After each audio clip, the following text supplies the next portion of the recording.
Okay, so we'll have an basic introduction on motion view, motion solve, how to create spring mass system, how to create joints, how to add bodies in the motion view environment, and how to deal with the model to run those, and how to extract the results. So those will be this will be the agenda for today's session. Whenever you have any question, you type those in a chat box, and we're happy to answer those here. How to access motion view? You have to go to your programs, all programs, and where we have installation HyperWorks tools. So there you can click on motion view, which is the preprocessor for multi-body dynamic problems, creating. Okay, so this is my motion view graphical window, the graphical user interface. This area is called an GUI. The extreme, your left hand side is the browser, where we can browse the model entities.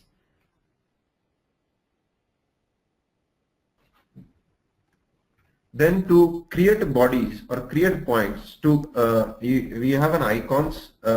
So there are these are the drop down icons. You can place it in the graphical user interface wherever you feel comfortable. You can have those icons there, and using those you can build your model. So there are 5 types of entities, I would say, which out of them there are reference entities, there are force entities, there are constraint entities, there are control entities, and general MDL language entities. MDL is nothing but the model definition language, which motion view understands. So whatever you bring in the motion view environment, and once you save that file, it will save as an MDL file. Okay, so as said, there are reference entities which can be used to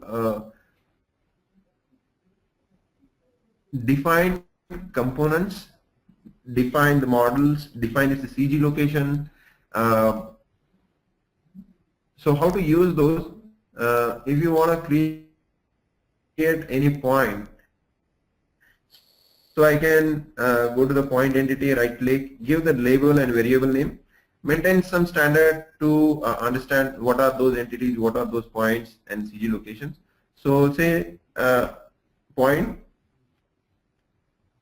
click OK, it will create that point, and then you have to define your coordinates. Define coordinates appropriately as per the model dimensions, and then create a body. Here we have a type single or pair. When we use a pair is whenever you have a symmetry in the model. In that case, we can go for a pair option. Otherwise, we can directly go for a single option. So I will say OK here. So now my body is created, but here you have to define the parameters of bodies. What parameter body carries? Its mass and inertia of that part. Then I have to define its CM location. What does it mean by CM coordinates? Is nothing but the center of gravity location for that body, center of CG location. So that I know in this case I have my CG location is at 0.0. So I have selected, and apart from that there are a couple of other entities which can be used to define orientation of those body. But in this case, I know my orientation is with respect to global, so we are not going to touch those parameters. So keep it as default. Then go to properties, define your mass and inertia properties appropriately. Or if you have a CAD, then so you will have all these mass and inertia properties, and then no need to define all these bodies and if their CG locations. If you already have a CAD, you can directly import, and this will be taken care while importing itself. So I have a body, but if you want to add a graphics to that body for representation, so you can go to graphics icon, and create a graphics. So if I want to create a cylinder, so I'll go to the graphics, select the appropriate graphic type, and then say OK. It will ask you to resolve couple of entities. What are those? Is the parent is what in at what body you want to add a graphics. So select that body, then select the point where you want, and then direction. Where is the orientation of that direction? So I'm selecting global X direction is my is the direction of the cylinder. So this way I can add a graphics in it. Similarly, to define it, there are a couple of more, but to solve your problem definition, these are the fair enough entities which you can deal with. There are a couple of markers, there are curves, there are deformable surface, deformable curves, but those we'll see later the time once you start looking into the model.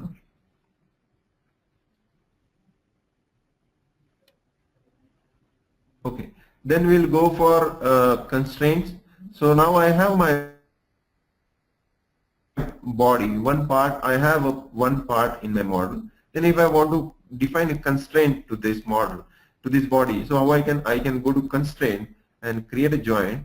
There is a joint icon, and right click over there, it will pop up another window there where you have to define label and variable name. Select appropriate joint type, say OK, and then select the body where you want to apply a joint. That should be your body 1, which is called the I body, and body 2 is the reference body, which reference you are creating the joint, that is body J. And then select the point where you want to apply constraint. So I want to apply a constraint at its CG location. Then I'll select that point and then orient it, alignment axis, where is the axis of rotation. So I'll say my axis of rotation is global X. So this way we can add a constraint in it. And to understand the other entities in the constraint panel or reference entity panel or force entity, you can just bring your mouse cursor near to that. It will show you the name of that, what is that entity. So this way you can understand what are all those entities and how you can utilize them. So if you want to apply a motion over this joint, so what I'll do, I'll just go to the motion icon and say right click, say OK. So it will ask me to define properties and connectivity. So what type of connectivity at what joint I want to apply motion. So I'll select I want to apply motion at the joint 0, and what is the motion input is the displacement, velocity or acceleration. Out of these 3 we can add any one of them.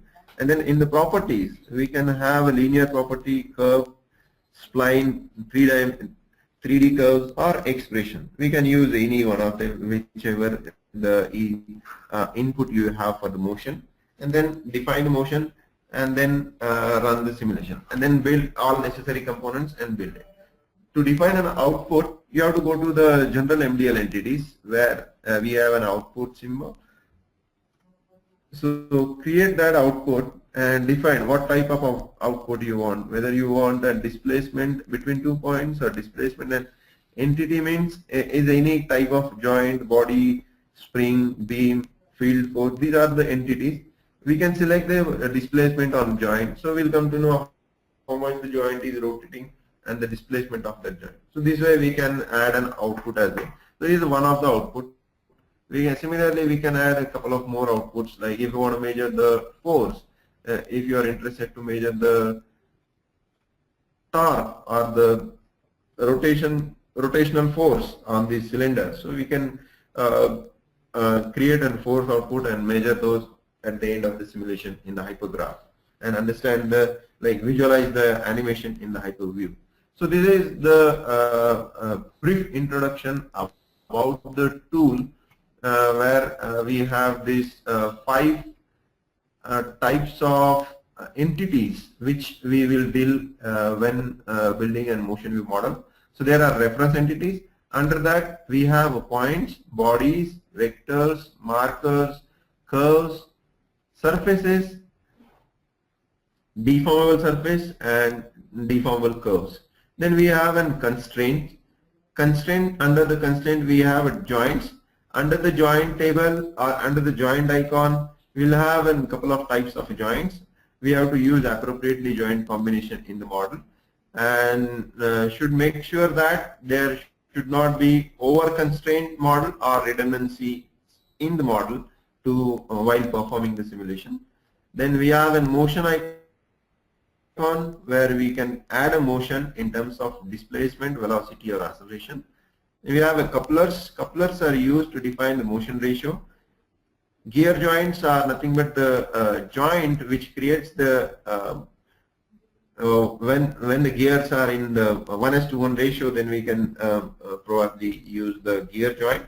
And then we have some advanced joints where this it has a list of types of advanced joints. I mean, say we have a point to curve joint, curve to curve constraint, point to surface, point to deformable surface, point to deformable curve. These are the advanced joints. I'm just giving you an insight on that. For your modeling purpose, we are not going to use those. But as the introduction goes on, I'm just giving you a highlight what are all those entities. Then we have force entities, and what type of force entities we have. We have a kind of a force where you can apply a force on the body. It could be an action reaction. What is mean by action reaction and action only is nothing but you just want to apply a force on a body, not to have a reaction anywhere. And then action reaction means we will apply a force in such a way that in between the two bodies where we want to understand the action reaction effect. And then what type of properties of the force, whether it's a translation, rotation, we have to select those appropriately, whether we are applying translational force or it's rotational or it's a transrotational or it's a line of action translation or single component rotation. So these are the properties of forces we can apply in the model. And then in the properties, what type of component, which type of component, whether it is in X direction, whether it is in Y direction or Z. So we have to select that appropriately. And the input of force, what type of input the force is, whether it is a linear value, whether it is a curve, whether it's a 3D curve or it's an expression based. So out of those 4 options, we can select one and apply the force in the model. So this is about the force icon. Then we have a bushing. Bushes are used to connect between two bodies where you want a compliance in it. So there we need to have a translational stiffness, rotational stiffness, translational damping and rotational damping. These are the preloads as well you can define in the bushing. But you should have a tested values or correct. You should do first math and then define the stiffness value. Then we have field elements. If you have an stiffness matrix, if you want to include the stiffness matrix of any component or the spring to define in between the two bodies, then you can go for the field elements and use those. Then you have a stiffness matrix. You can define damping as well as you can define preload and free length of those components. Then we have a spring and damper. Spring and damper in the, we have 2 types of entities here. One is coil spring and torsion spring. So you can select appropriately as per the use case of the model. Then define the springs in between the two bodies and define their stiffness properties, damping properties. The definition of those properties can be linear value, curve or expression. Whichever the correct input data you have, depending on that you can utilize the options. Then we have a preload. Once you define a spring, you can define a preload as well, either in terms of a preload value or in terms of a free length definition. So if you already know the free length and the install length of the spring, depending on that you can calculate those and use it appropriately. So these are about the springs. Then we have a beam elements which can be used to define the flexibility in the components in terms of if you want to model any leaf spring. So a leaf spring can be defined using the beam element or the beam entity. And you have to select the type of section, whether it is a circular section, rectangular, or any arbitrary section. Depending on that, you have to define your Young's modulus, then G values and dimensions, then area of that section. So depending on that, it takes the section of the profile, whether it is rectangular or circular, the properties are. So similarly, we have a polybeam. If you want to take multiple sections of the longer beam, then probably you should use the polybeam to define the properties of those beams and their sections. Then we have a contact. Contact can be defined between the two rigid bodies.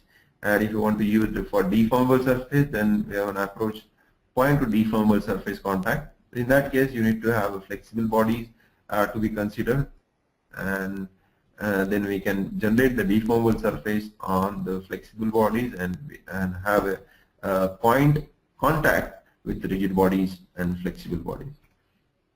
Then once you select the rigid to rigid contact, there you have to select those respective bodies where you would like to have a contact, and then select those respective graphics, and then define the properties. In the properties, you have to define the stiffness, the contact stiffness, the force exponent of contact, and damping properties, and then penetration depth. So these are the necessary parameters to work on a contact. Then, as we already discussed about the outputs can be defined in terms of displacement, velocities, acceleration, force, or any expression-based outputs or user-defined outputs.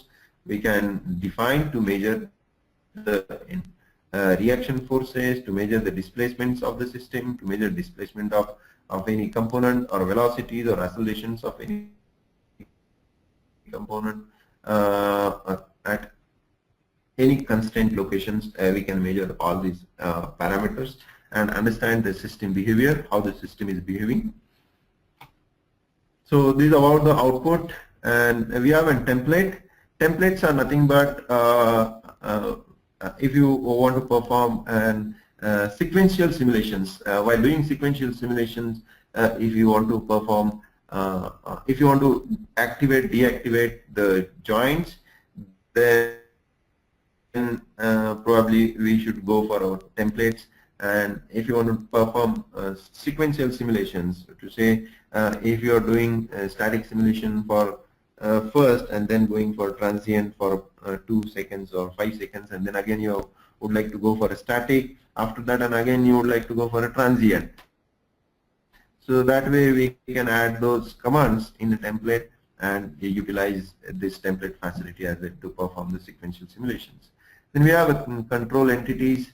So using control entities, we can define the solver variables which you would like to utilize in the model frequently. Then you can create the solver variables and use them. To create those as well, there we can have an types as linear, curve, or expression based. Then we have a solver array which can be used to define in the differential equations or in terms of plant input, plant output, where this can be used to perform co-simulation. So if you want to perform any co-simulation, then we can use plant input and plant output to communicate between the other code. In terms of if you want to have a 1D simulation in MATLAB, and that you have controls in MATLAB, and that you want to communicate with a multi-body dynamics model, then we need to have a plant input and plant output, and that can be created through the arrays. Then we have strings, differential equations, controllers and sensors can be used in the model. So this is about the brief introduction about the modeling entities which can be used while performing any MBD modeling and simulations. So now we'll look into the problem definition which we have given you to perform the simulation. So how those can be created, how those can be simulated. So to look into that, as we have seen introduction now, how to create points, bodies, and add springs, attach between the two graphics, and define constraints, define the spring stiffness properties and all. We have to follow those steps to create that. So how to create that? Here we have created a mass and define its a CG location. So I have created a mass and defined the CG location of that. Then I have created a spring in between these two entities, and in between these two masses, and defined the constraint to that. So I have created a mass spring in between the mass and the ground body. Then I have a joint. Then I created a joint between the mass and the ground body. I want that spring to work axially. If I won't define that, if I define some kinds of a different joint, then it will be differently. But I want that to be spring should work axially. So we have defined here translation joint, and then we can perform the simulation. Then my modeling part is done. Then I can go to the run panel and perform the simulation. Here we can perform, if we perform the transient simulation or linear static plus linear simulation, is to understand the frequencies of the system and find the natural frequency of the system. So to perform that, we have to use linear simulation and then run the. Then there we have a run option. You click on the run button. It will invoke another window, which is the log file, or where it will show us the information about the model, or it will give us an information if there are over constraints in the model, or model is failing due to some errors in the modeling. So all these message will come in the log file, which we can see in this log file. So if you see here, I just ran the linear simulation where I would like to understand the frequency of that system. So while running this linearization, first motion solve will run the static analysis. It will understand whether whatever the system we would like to understand the frequency that should be in equilibrium condition. So first it will run the equilibrium solution, and then it will go for the linearization. So if you see here, it will give us, once we run the linearization, it will give us an real and imaginary values of those complex eigenvalues, or it's a summary of complex eigenvalues we can see over here.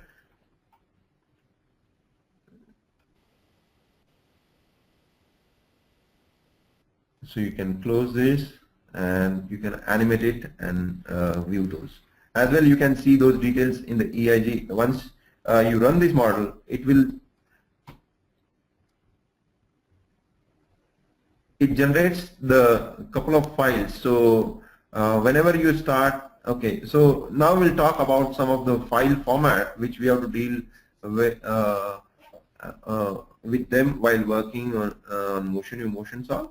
So whenever you create any points, body, spring, mass, and save that in MotionView environment and save that file, so it will save as a .mdl. If you see in the screen now, there is an couple of files which we have created, and then once we run those, it generates the other file. So if you see here, spring mass underscore webinar.mdl, which is the model file, and MotionView, this is MotionView model file, and if you see, another is the XML, which is the solver file.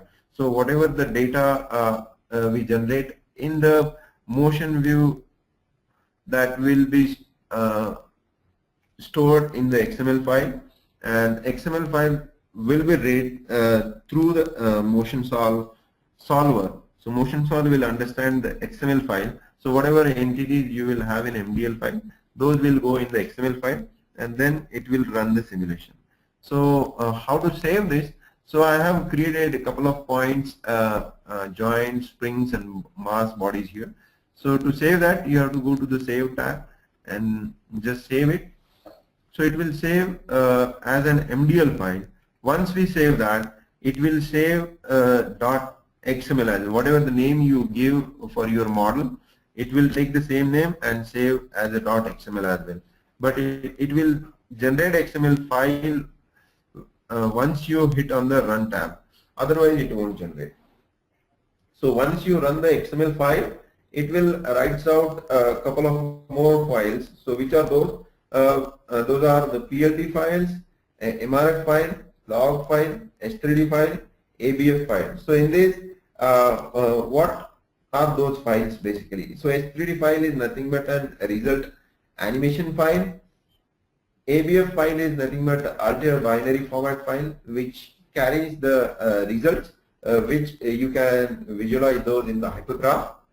And MRF file is the model result file, which is again the plot result plot file which you can visualize in the hypergraph. PLT is nothing but the plot file. Again, it will contain the output results whichever we have defined explicitly. So I have run this model. To animate this, I have to click on animate tab. So it will divide this page into two windows and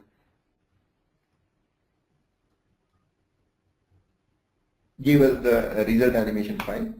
Then I can, if you want to visualize the plots, then hit on the plot and it will write out the, it will take the ABF file as an alter binary file to output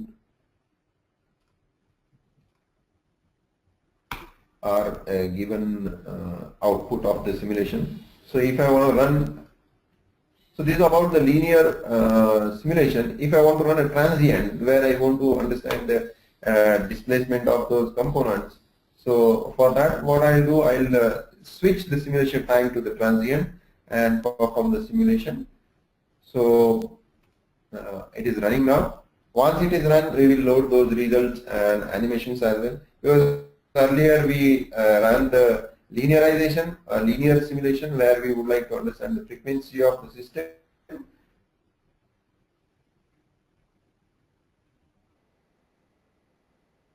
Now we are running the transient simulation.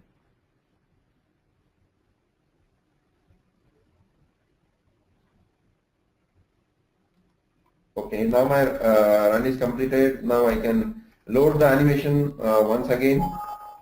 To load it, I just reload that. Once I reload, you will see the spring elongation over there. So with the effect of gravity load, it is elongating the spring due to the mass of the sphere, and then I can load the plot file as well, where we can measure the displacement of those.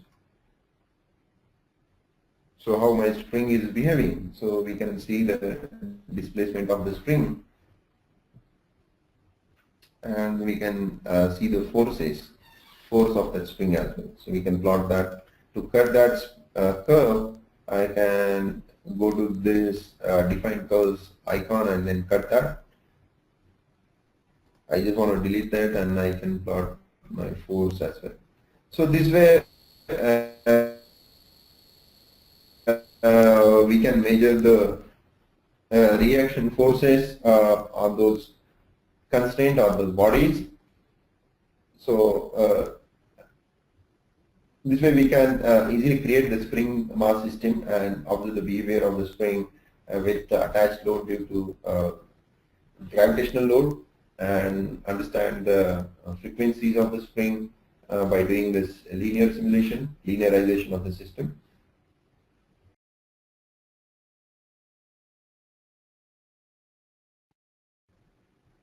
Okay, I guess there are no questions on the spring modeling and the simulation of that. Now we'll look into the quarter car model. So how we can build this quarter car model is we have given you the MDL file, which is having the graphics in it and attached. So on top of that, you have to create appropriate constraint to define those. So how to create those constraints? So as I already explained you in the introduction, you can you can go to the constraint panel and create the constraints. So if you want to create a revolute joint, then or the ball joint, select the joint combination appropriately and use them. So I want to create a revolute joint, so I'll select the revolute, then say OK. Select the bodies in between where you like to. If I want to define the revolute constraint between the lower control arm and the ground, basically the vehicle body, in this case vehicle body is nothing but the ground body. So I'll select the lower control arm first, then I'll select the ground body. To select ground body, I can click on the tripod XYZ tripod of the coordinate system. And directly I can click over there and ground body will be selected. And then select the point where I want to create a joint. So I'll select the point where I want to create a joint. Then select the orientation. So alignment axis, as this is the orientation of that revolute joint is not in the global system, then you need to have some other point which will maintain the axis of that rotation. So I have another point. So I will go to the point and select the another point for the orientation. If you see, I have created a joint on the other face, but I don't need two joints in this case. I just shown you how joint can be created and define their orientation. Because this is rigid body modeling, so we don't need a two joint. One joint is enough for one body to define the connection between the two bodies. So I'm just deactivating that joint, or I can delete. So to activate, deactivate, I can go to the browser, which is on your left hand side. So right click on that particular entity which you want to activate or deactivate or delete. So I don't want this joint in my model now, so I'll just go there and say delete. So this way I can delete those entities or remove from the model. So this way we can create the joint. Similarly, if you want to understand what types of a joint in the model or how I can look into that. So you can click on the joint icon and bring your cursor, click left mouse button and bring your cursor in the model and go to that joint, click on that particular joint and see the connections in between what the connection is defined, and then understand the behavior of that once you simulate it. So this way I can go to particular joint and see the connection between the two bodies. Then similarly we can do for all of the joints over here. So this is about creating joints, defining constraint between the two bodies. Then once we define a constraint, you need something to resist your the quarter car model on a test rig. So you can create dummy graphics for that. It's like the dummy graphics we have created here. Similarly, you can create a dummy graphics. You can add a dummy body over there and define a connection between the wheel or the wheel and the test rig. So use appropriate constraint to define that. So here we have used the planar constraint between the jack, which is dummy body. Here you can see that in the pink color circular disc, which is my jack, and I have a wheel. So this is my wheel body. So if you want to understand the connections of the joint definition between the two bodies, so you can click on that body and then in front of the body one you can click on a wheel. So or whatever, in this case it is a wheel, so I selected, I want to understand where the joint and in between what two components the joint definition is. Then I can click over there and understand what is that body. Then I can go back again and see what is the next body. So which is the test rig. So that is I have defined in the jack dummy as the name I have given, and in between that I want a planar joint. Why I have defined planar joint? Because I want to keep the wheel and test rig in plane, and then apply a translation constraint to the jack, so that way I'll excite my quarter car model and measure the outputs and understand that system behavior once I apply some excitation to that. So this way you can model the test rig as well and define the constraint. So the next thing comes in, once I define a constraint, how I can apply an excitation. Excitation can be defined in terms of force, accelerations or motion. So in this case, we are applying the motion over here. So I'm keeping the wheel and the wheel up is, I'm just locking that because I don't want any rotation, any movement over there. So it's as good as a fixed joint. Then I'm defining a motion on the jack and the ground joint, which is the translation. So I'm giving a vertical displacement to the jack to move this wheel up and down, and then with the sinus with the sine input, and because I want that to go up and down, also I have given sine input. We can give the linear input as well. So I'm exciting this wheel by 50 mm. So the objective is to give excitations to the wheel contact patch and to understand the suspension characteristics or the wheel displacement. In this case, we can look into the toe angle variation with the vertical displacement, or we can understand how much is the wheel is this. If I apply some 100 mm displacement to the wheel, how much force is it generating at the constraint location. So this is the overall study of the simulation, and then I can define an output.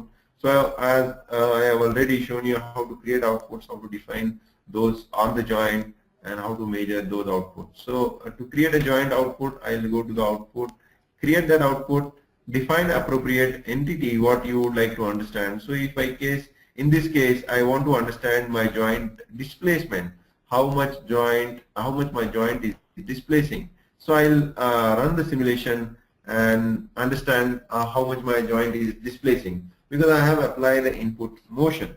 So I want to see whatever the input I have defined, whether I am getting those outputs. So it will give us a clue, yes, the model is behaving correctly, and on top of that we can go for a result prediction.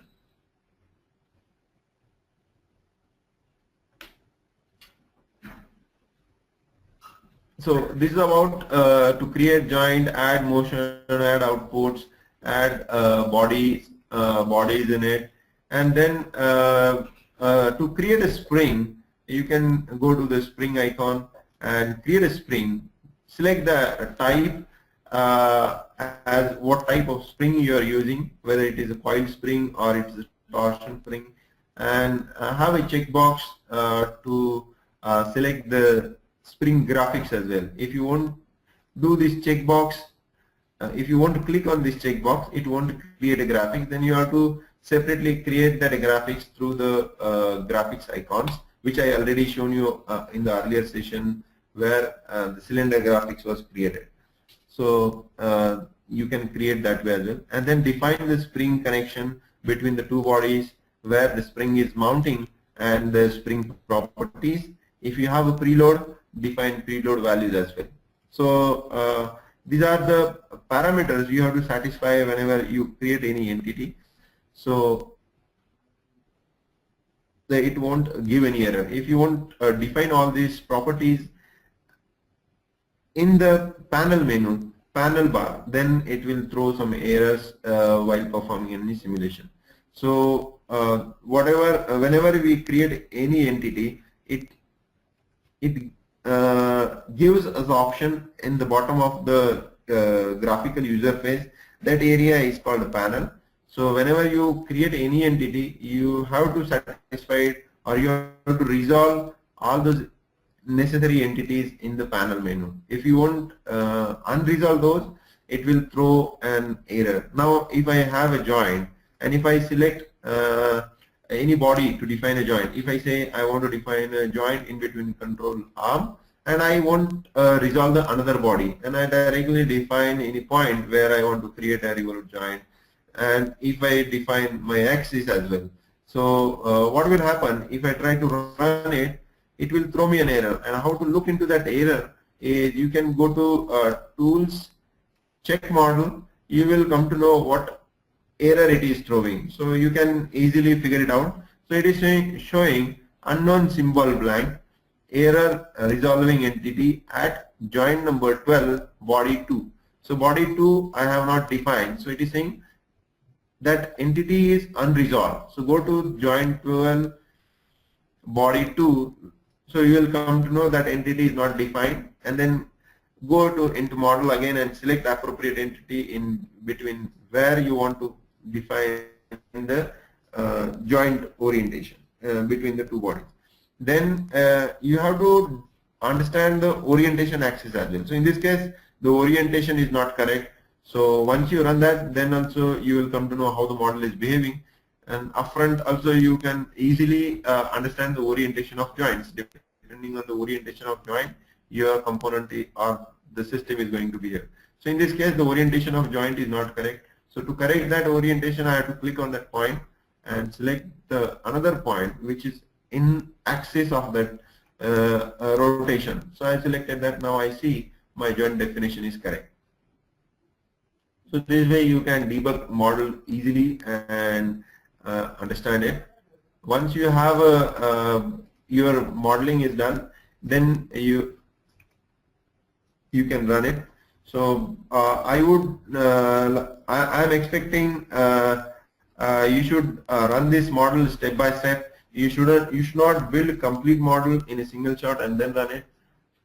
So you build it step by step. At each step you save model and run it. Then you will come to know whatever you build. You will easily figure it out where you are missing some of the entities, where you missed to define some of the entities. So that way it is easy to build the model.